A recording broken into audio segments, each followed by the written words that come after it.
Hello everyone. Today we are going to talk about defining an instance of a class, part of programming in C++ course.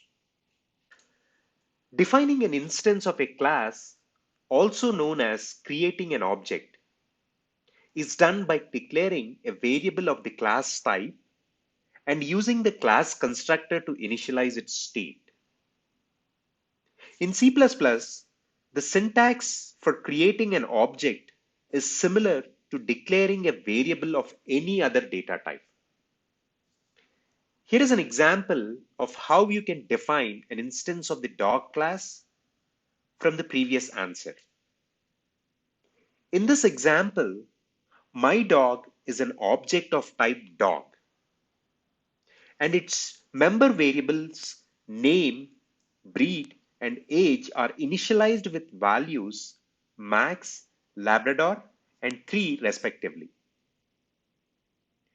You can also initialize an object using the class constructor by passing the required arguments to the constructor. And here is an example. In this example, the constructor dog with multiple parameters, string, and int, is called with the arguments Max, Labrador, and 3 to initialize the myDog object. Hope this was helpful. Thank you for watching.